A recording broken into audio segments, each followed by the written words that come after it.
In the name of Almighty God, this is Amjad Gul. Assalamu alaikum to all of you. I wanna share with you chemical structures of monosaccharides. तो हमने previous lecture में देखा था carbohydrates का general overview. तो carbohydrates में हमने उसकी क्लासिफिकेशन में हमने देखा था मोनोसैकेराइड्स, फिर ओलिगोसैकेराइड्स और फिर पॉलीसैकेराइड्स। क्योंकि प्रीवियस लेक्चर में हमने उसके करैक्टरिस्टिक्स पढ़ लिए थे मोनोसैकेराइड्स, डाइसैकेराइड्स, पॉलीसैकेराइड्स के। तो आज हमने मोनोसैकेराइड्स को आगे लेके चलना है। मोनोसैकेराइड्स के जो केमिकल स्ट्रक्चर्स हैं वो हमने स्टडी करने हैं। तो मोनोसैकेराइड्स जैसा कि एल्डिहाइड्स और कीटोन्स होते हैं और ये अनब्रांचड होते हैं। इनमें 3 से 6 कार्बन एटम्स प्रेजेंट होते हैं और ये एल्डोज शुगर हो सकते हैं या कीटोज शुगर होते हैं। प्रीवियस लेक्चर में हमने देखा था कि ये कार्बोनाइल ग्रुप है हमारे पास, और कार्बोनाइल ग्रुप के अगर दोनों तरफ R लगा होगा तो ये कीटोन होगा। अगर एक तरफ H लगा है, एक तरफ R लगा है, तो हम इसको बोल देंगे एल्डिहाइड। तो ये यहाँ पे मोनोसैकेराइड का ग्लूकोज का जो स्ट्रक्चर हमारे पास है उसमें सबसे ऊपर एल्डिहाइड ग्रुप लगा हुआ है और दरमियान में कार्बन की बैकबोन कार्बन चेन है और उसके राइट और लेफ्ट में हाइड्रोक्सिल ग्रुप और H लगे हुए हैं। अब कार्बोहाइड्रेट्स में मोनोसैकेराइड्स का जो स्ट्रक्चर है उसमें एल्डिहाइड जो है वो यहाँ पे हम देखते हैं इस स्ट्रक्चर में एल्डिहाइड का जो ग्रुप है वो अबव होगा, ठीक है, ऊपर लगा होगा। लेकिन जो हमारे पास कीटोन है या कीटोस शुगर जो होते हैं उनके अंदर जो कीटोन ग्रुप होता है वो सेंटर में लगा होता है, वो ऊपर नहीं लगा होता। तो एल्डोस शुगर में एल्डिहाइड ग्रुप ऊपर होगा और कीटोस शुगर में कीटोन ग्रुप उसके सेंटर में लगा होगा। ये इसकी पहचान है। अब बहुत सारे एल्डोस शुगर जो हैं वो 3 कार्बन वाले, 4 वाले, 5 वाले, 6 वाले हो सकते हैं। ऐसे ही बहुत सारे कीटोस शुगर्स 3 कार्बन वाले, 4 वाले, 5 वाले और 6 वाले हो सकते हैं। तो सबसे पहले हम एल्डोस शुगर्स जो हैं उनको देख लेते हैं।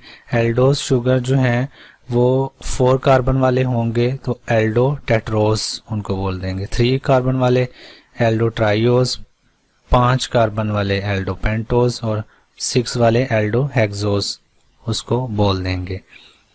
तो ये एल्डो टेट्रोस हैं, उसमें डी एरिथ्रोज है और डी थ्रियोज है।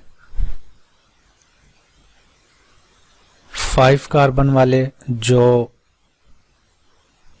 मोनोसैकेराइड्स होंगे उनमें एल्डो पेंटोज शुगर हैं और इनके ये स्ट्रक्चरल फार्मूले और इनके जो नीचे नाम लिखे हुए हैं, डी राइबोज है, डी रेबिनोज है, डी जाइलोज है और डी लाइजोज है। इसके अलावा एल्डोज हेक्सोजेस हैं, यानी 6 कार्बन वाले जो लीनियर स्ट्रक्चर इनके हैं, इनके भी नेम और स्ट्रक्चर यहाँ पे दिए हुए हैं। जैसे एल्डोज शुगर होते हैं, एल्डिहाइड ग्रुप लगा होगा तो एल्डोज शुगर होंगे और उनमें आगे कार्बन नंबर की बेस पे हम उनको डिवाइड करते हैं। वैसे ही यहाँ पर हमारे पास कीटोन जो ग्रुप है वो लगा होगा तो उसको कीटो शुगर बोल देंगे या कीटोन्स। तो कीटो कार्बोहाइड्रेट्स या कीटोन्स जो हैं उसमें कीटो शुगर्स में भी वैसे ही 3, 4, 5 और 6 कार्बन एटम्स होंगे और कीटो ट्राइओस, कीटो टेट्रोज और कीटो पेंटोज और हेक्सोज होंगे। तो ये कीटो टेट्रोज के ये फार्मूला है जो डी एरिथ्रोलोज है और फिर कीटो पेंटोज का जो यहाँ पे डी रोबुलोज और कीटो पेंटोज की दूसरी एग्जांपल जो डी जाइलोलोज है। फिर कीटो हेक्सोजेस हैं। कीटो हेक्सोजेस के भी यहाँ पे ये नेम लिखे हुए हैं और इनके स्ट्रक्चर फार्मूले यहाँ पे दिए हुए हैं जिनके अंदर 6 कार्बन्स प्रेजेंट होते हैं। इसके अलावा the simplest sugar in the nature in with 3 carbons, examples glyceraldehyde and dihydroxy acetone.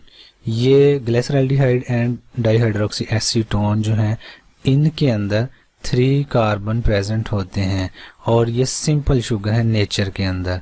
तो हमने पहले देखे कि 4 कार्बन वाले, 5 वाले और 6 वाले, तो उनके अंदर क्या है, वो रिंग स्ट्रक्चर बना सकते हैं, लेकिन जिनके अंदर 3 कार्बन है वो रिंग स्ट्रक्चर नहीं बनाते, वो स्ट्रेट लीनियर स्ट्रक्चर ही बनाते हैं और ये सिंपल शुगर्स होते हैं। उसकी एग्जांपल नीचे है एल्डोज शुगर की ग्लिसरैल्डिहाइड, क्योंकि ग्लिसरैल्डिहाइड के अंदर 3 कार्बन वाला ये शुगर है एल्डोज शुगर, और इसके अंदर एल्डिहाइड जो ग्रुप है वो अबव लगा हुआ, ऊपर लगा हुआ है।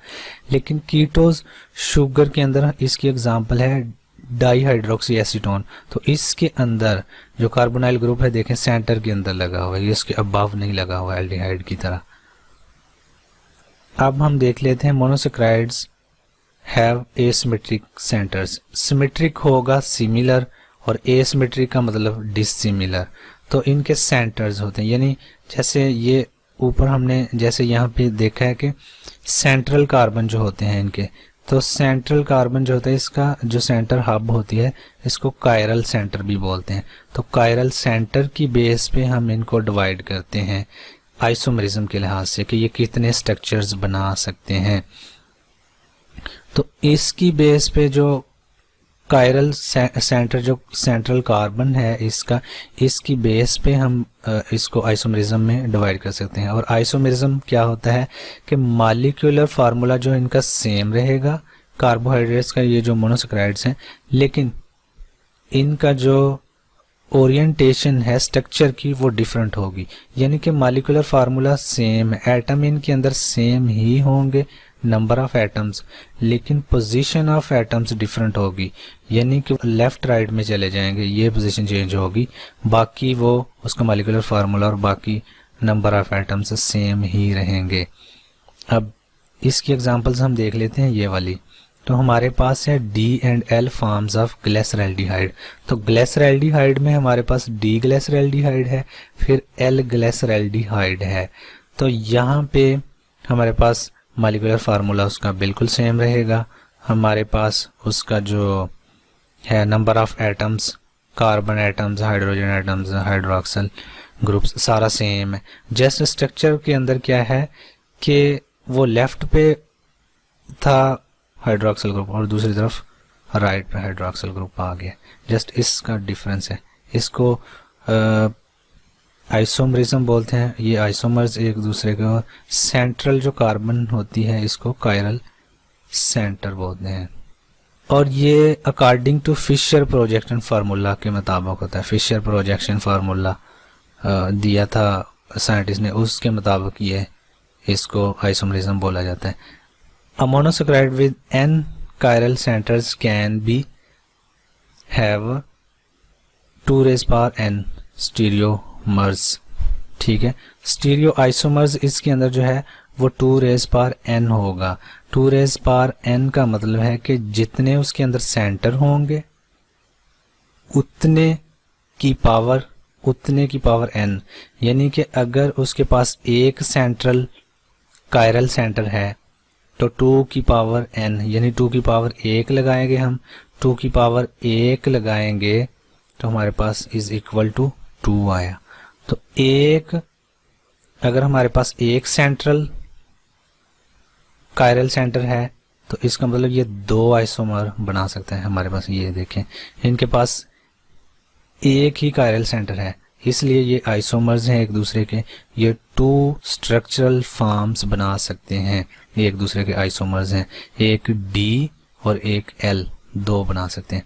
तो अगर 2 की पावर n जो इज इक्वल टू 4 होगा तो इज इक्वल टू 16 आएगा, यानी ग्लूकोज के पास 16 आइसोमर्स हो सकते हैं और उसमें 8 जो होंगे वो L फॉर्म के होंगे और 8 जो होंगे वो D फॉर्म के होंगे। ये सारा एज इट इज के लिए ही लिखा हुआ है नीचे। अच्छा, अब यहाँ पे हम कंसेप्ट देख एपीमर का। एपीमर्स क्या है? 2 sugars that differ only in configuration around 1 carbon atom are called epimers। तो एक कार्बन एटम की पोजीशन, आइसोमरिज्म में हमने क्या देखा था कि सेंट्रल जो कायरल सेंटर है, जो सेंट्रल एटम है कार्बन, उसकी बेस पे वो आइसोमरिज्म कर रहा है। लेकिन यहाँ पे क्या कर रहा है कि एक सिर्फ 2 sugars that differ only in configuration around 1 carbon atom, सिर्फ 1 कार्बन एटम की वजह से ये एपीमर्स बन रहे हैं। और यहाँ पे इसकी एग्जांपल्स एपीमर्स की हैं, हमारे पास 2 एग्जांपल्स हैं यहाँ पे, डी ग्लूकोज है और डी ग्लैक्टोज है।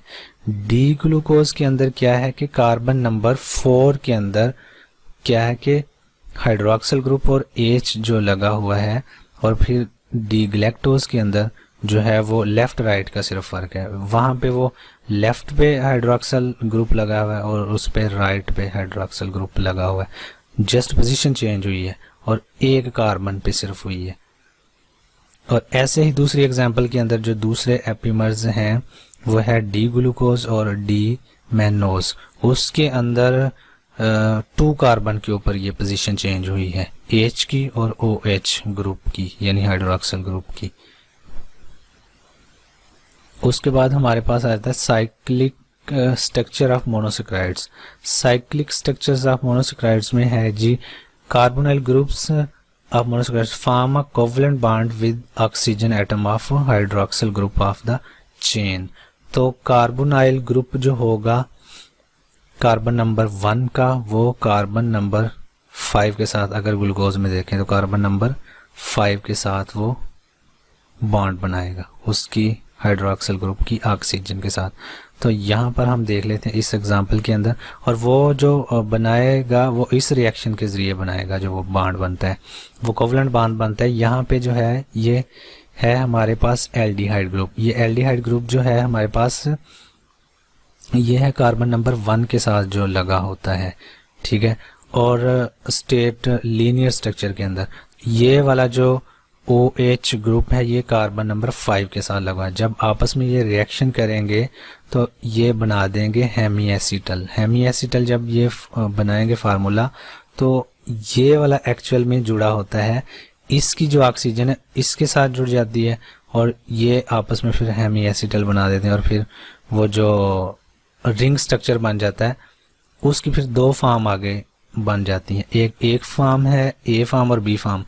अगर तो इस वाले स्ट्रक्चर में देखें, कार्बन नंबर 5 में जो OH लगा हुआ है वो कार्बन नंबर 1 के साथ जाके लगना है, और जब ये उसके साथ बाइंड करेगा कोवलेंट बॉन्ड के जरिए से, फिर इसकी 2 पोजीशंस हो सकती हैं, एक तो A पोजीशन और दूसरी B पोजीशन।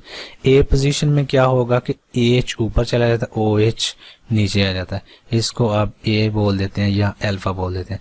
दूसरी वाली पोजीशन के अंदर क्या है, OH ऊपर चला जाता है और H जो है वो नीचे आ जाता है, इसको आप बीटा या B फॉर्म बोल देते हैं। तो ये इनकी फॉर्म्स हैं।